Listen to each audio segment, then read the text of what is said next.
Overall Guy 40 here. This is about brake pads. Do you need them or don't you? Lots of times shops will recommend brake pads, and sometimes they're needed and sometimes they're not. You can ask them to show you your brake pads. If you want them to show it to you, here's some things you're looking for. You need to get down in here and have them show you. So in here, between the two whites, between where my thing and pry bar in there, you can see a groove in there, in that brake pad. I'm going to rotate the rotor. You can see that one moving, but you can see that little notch in there. There's lining left on that pad. When it's wore out, it's going to look like this here. This is like way out. Between those two white marks, there's no space. That's because that pad is paper thin and it's actually wore out metal to metal up here. That you don't really want to get to that point. You want to be closer to this point of this pad here. You can see there's a little bit of groove left. You can actually go a little bit past the bottom of that groove and still have some lining left. But if you look at it, you can see that from that white line to the outside edge there on the right there, there's not a whole lot of lining left. This is a good time to recommend them. It gives you time to still plan financially to get the brake job done, especially if you're doing it at a shop and they charge you a very lot of money. You're going to need to plan and not have such a financial hit on your budget. Now, if they're showing you brakes with grooves like this in there yet, you can see that, or that much lining, you don't need brakes. You're fine. Those will last you quite a while yet. This one here where I showed you where it's almost wore out, within a few months, 3 to 6 months, you probably ought to consider getting those changed. But again, that gives you time to plan financially for what's about to come up and what you got to spend. Because everybody's on a tight budget. We got a lot of expenses, and when things come up like this, it's hard times, lots of times for people to spend money for more things. This one here, you can see this has got a reasonable amount of pad left on there between the white and then the white on that rotor.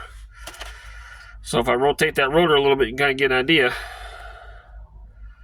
how much is on there. So there's a reasonable amount of pad on there yet. If you see that kind of amount of pad,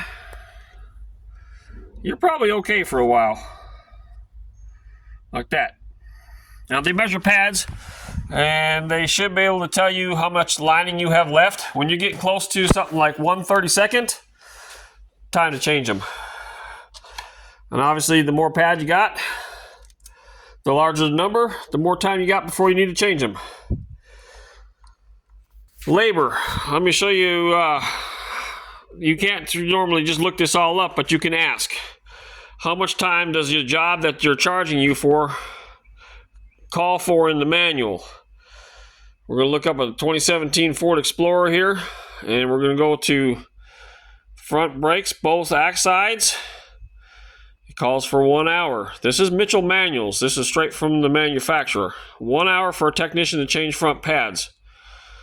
Now, if you're changing rotors, each rotor calls for 0.1 hours. So this brake job on this Explorer would take 1.2 hours to change pads and rotors. You can multiply that times the shop rate, and that would give you an approximate cost of what the labor should be on your ticket when you pay for it. If you want to know how much they're upcharging you on parts, go to your favorite auto parts website. Punch in your year, make, and model of car, what you're looking for. We're going to go front pads and rotors. And here we got either $151 or $120 for a pad and rotor. For rotors. Pads, $57 or $46 for pads. And you can even get a pad and rotor kit for $315. Sometimes this is a pretty good deal to get the whole kit if you need rotors. But you can take these walk-in prices, add them up, and compare that to what they're charging you for parts, and you'll get an idea how much markup they are charging for your brake job. Again, it doesn't hurt, and it's okay for them to show you why they are wanting you to pay a lot of money to replace something on your car. And this is a good principle for anything on your car. Why do I need this? Show me and explain it to me. So, Don't feel bashful. Go ahead and ask the questions.